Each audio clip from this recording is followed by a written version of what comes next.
Okay, so are you ready for this? Always. What are we diving into today? Well, let me tell you, it's Cuckoo. Cuckoo. Cuckoo. It's Okay. this new horror movie, and it's got people talking. All right. I'm intrigued. And to help us, well, really to help you decide if it's worth your time, Right. we're going to be looking at this review from the Movie Kitty Ticket film review app. Okay. And it's not just like, thumbs up, thumbs down, stars, whatever. Right. This review, it digs deep into the film. Oh, cool. Goes into themes, the style, all the stuff that helps us Right. decide if it's right for you. Yeah. I love those deeper dives. I really want something more than like a Rotten Tomatoes score to base my movie decisions on. Me too. Yeah. I mean, come on, we're not basic. Exactly. So first things first, we got to know, what I Cuckoo even about. Yeah. Give me the rundown. So we've got this teenage girl, Gretchen. Okay. Her and her family, they pack up, they move to this, remote Bavarian Alps resort. Ooh. Sounds idyllic. Right. But here's the thing. Eerie events start happening. Uh-oh. Dark secrets, ancient, get this, Yeah. predatory, cuckoo-like creatures. Yeah. What? That's right, using humans as hosts. Okay, now you've got my attention. That sounds creepy. Yeah, and this is where this is where it gets interesting. Okay. Because they say it's like a blend of psychological thriller Okay. and supernatural horror. Interesting combination. Yeah. What do you think? I mean, does that work? I think it can be really effective. You have the psychological thriller element, which is all about playing with your mind, making you question what's real and what's not. And then you layer in the supernatural horror, which introduces this element of the unknown, something beyond our comprehension. Right, yeah. And when those two genres are done well, when they're blended seamlessly, it can create this really unsettling and unforgettable viewing experience. Yeah, you're so right. Yeah. Because if it's just slasher, I'm out. Right. Some people love that, but it's not for everyone. No, not for me. Yeah. I want to feel that, like the review says, that what does it say? That lingering dread. Oh, lingering dread. That's the good stuff. That's the good stuff, right? Yeah. How do they even do that in a film? Well, I think it's all about atmosphere and pacing. It's about building tension slowly, not rushing to the scares, Right. Let the audience sit with the unease. Let it get under their skin. Start with those subtle, eerie occurrences, things that are just a little bit off, and then gradually escalate layer by layer until you reach this point of full-blown conspiracy and alien parasites. Oh, that's good stuff. I love a good slow burn in horror. Me too. Oh. It's so much more effective than just bombarding the audience with jump scares. Totally. Yeah. Okay, so the filmmakers, I mean, they've got the story, right? They're building this dread. Yeah. And the review, I mean, they spent some time on how it looks. Oh, the visuals, yeah. Yeah. What are they doing visually? Okay, so get this. 35 millimeter film. Really? Wow, that's interesting. I mean, we're in the age of digital filmmaking, right? So to choose 35 millimeters, that's a statement. Totally. So why do you think they did that? I think it's a way to tap into a certain aesthetic, certain mood.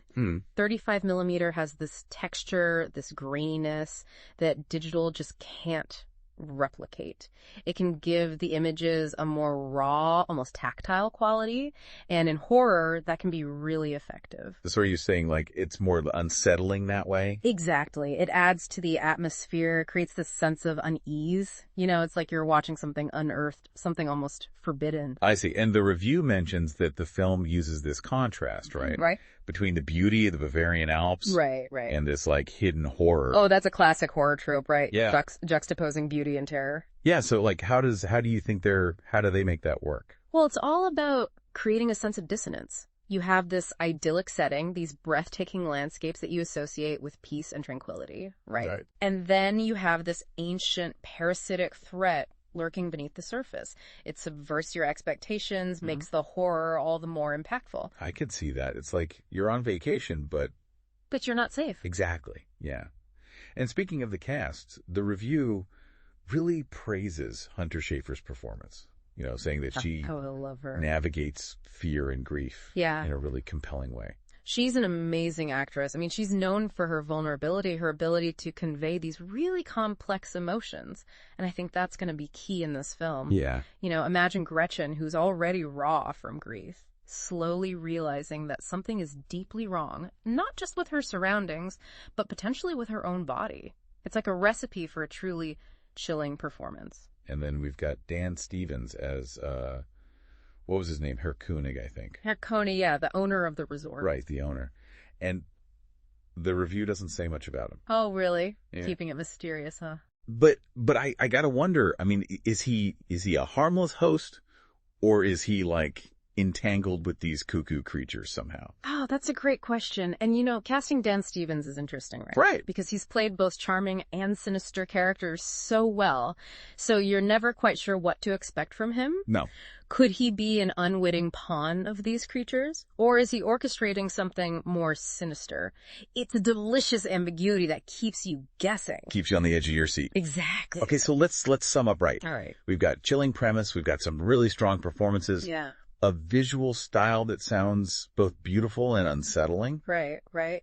I mean, based on all that, do you think Kuko lives up to the hype? Like what they said in the review? Mm-hmm. Deeply atmospheric horror. I think it has all the ingredients to be a really effective horror film, one that sticks with you long after the credits roll.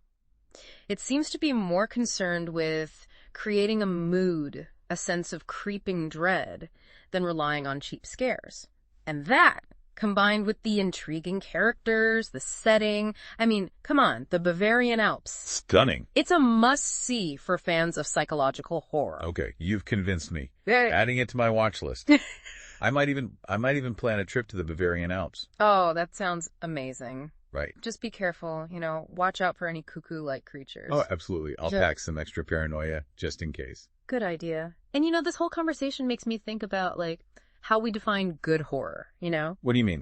Is it about jump scares, gore, that kind of stuff? Right. Or is it about something more psychological, something that really gets under your skin and stays with you? Cuckoo seems to be going for that latter approach. It does, yeah. And I think that's something worth exploring. Totally. And that's a great point to leave our listeners with.